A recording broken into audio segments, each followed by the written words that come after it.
उपमुख्यमंत्री एकनाथ शिंदेंनी दिल्लीमध्ये जात पंतप्रधान मोदींची भेट घेतली आणि ही भेट दिवाळीनिमित्त झाल्याचं शिंदेंनी सांगितलंय। मात्र या भेटीमध्ये काही राजकीय चर्चा झाल्याची शक्यताही वर्तवली जातेय। पाहूयात एक रिपोर्ट। उपमुख्यमंत्री एकनाथ शिंदेंनी आज दिल्लीत जात पंतप्रधान मोदींची भेट घेतली। ही भेट दिवाळीनिमित्त असल्याचं शिंदेंनी सांगितलंय।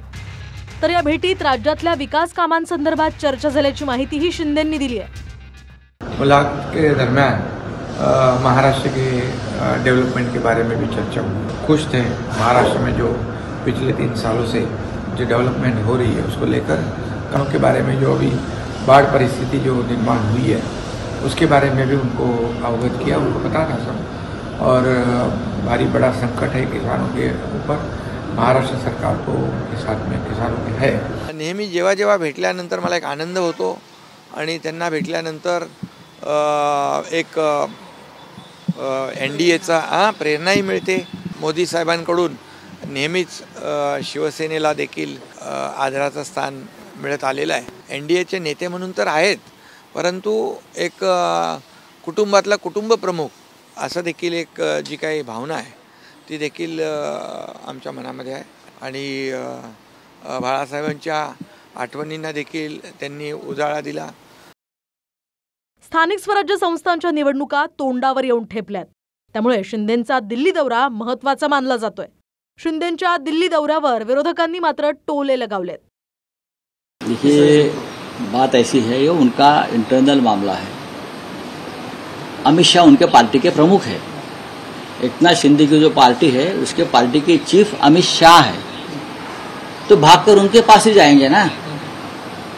नाम की शिवसेना है, जो शिवसेना उनको अमित शाह ने बना कर दी है, और बॉस दिल्ली में बैठे हैं उनके, अमित शाह बॉस है उनके, तो बॉस के चरणों में गए हो गए। नाही, माननीय एकनाथ शिंदेजी नेहमीच दिल्लीला वेगवेगळ्या नगर विकास खात्याच्या विविध योजनांकरता दिल्लीवारी करतात। मग काही भेटीगाठी होतात, पण मला असं वाटतं की नेहमी त्यांचा संदर्भ हा राजकीय जोडू नये। एकनाथ शिंदेंना दिल्लीला जाऊन काही होणार नाही, हात हलवत परत यावं लागेल। शेवटी भारतीय जनता पार्टी म्हणा किंवा देवेंद्र फडणवीस म्हणा, हे काही एकटे निर्णय घेत नसतील, तेही पार्टीचे आहेत। पार्टीची ही पॉलिसीच असेल, आणि म्हणून एकनाथ शिंदे हे दिल्या भाकरीचे आणि सांगितल्या कामाचे। काँग्रेसचे प्रदेशाध्यक्ष हर्षवर्धन सपकाळ यांनी सुद्धा शिंदेंच्या दिल्ली दौऱ्यावरून चिमटे काढलेत। भारतीय जनता पक्ष ही चेटकी नाही असा मागे भाजपच्या संदर्भात केलेला जो आम्ही आरोप होता तो तंतोतंत खरा असल्याचा साक्षात्कार एकनाथ शिंदे साहेबांना हा कुठेतरी आला असेल। आता मित्रपक्षांचेच नेते आणि कार्यकर्ते ही गिळंकृत करण्याकरता भाजप पुढे सरसावलेली आहे। याची कुठे ना कुठे चुणूक लक्षात आल्यामुळे दिल्लीश्वरांना एकनाथ शिंदे साहेबांनी गाठलं। ही सगळी सूत्रांची माहिती आहे। आपण लोकसभेला देखील असंच म्हणत होता की आम्हाला 7 जागा मिळणार आहेत, आम्हाला 13 जागा मिळाल्या।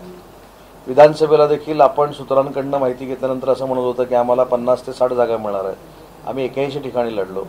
तसंच तुम्हाला मुंबई महानगरपालिकेमध्ये चित्र असेल, दोन्ही पक्ष एकामेकाला सन्मान देऊन, मान सन्मान देऊन तिकिटाचं वाटप करतील।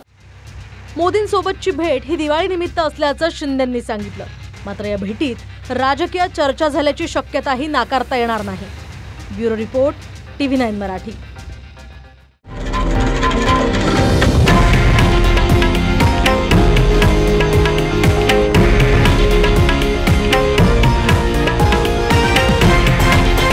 हे आहे देशातील नंबर 1 न्यूज नेटवर्क आणि आपण पाहत आहात TV9 मराठी, एकमेव।